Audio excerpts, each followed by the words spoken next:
Hello guys, mayong udto nanguha ko og bulanghoy sa among bakuran guys. Naaman may bulanghoy tanan diha sa akong nanay unya kuha ko gamay kay akong himon og puto.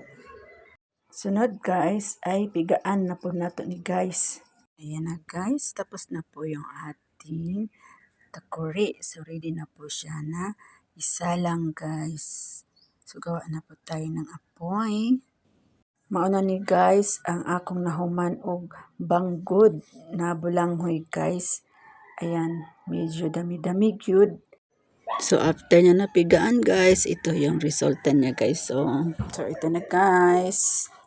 Nadurog-durog ko na. So mamaya lalagyan na natin to ng asukal. Kayo. So ito naman ay papalaman ko doon sa niwalay kong bulanghoy. Manguha naman tayo ng buko guys. Laoy, baka piti naman tayo ng guwang nga. Dapat yung hindi guwang. So ito na guys, yung dalawa nating buko or niyog. Yan, kaguro na po nato ni guys.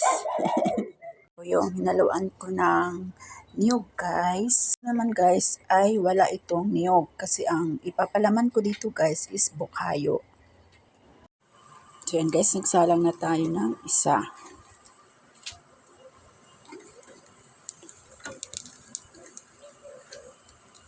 Yun na guys, nabaliktad na natin. So takpan natin ulit siya.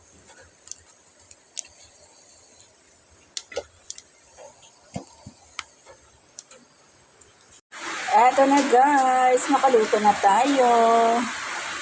Puto. O yan guys, so. Yummy. Mahalo po yan. Niyog.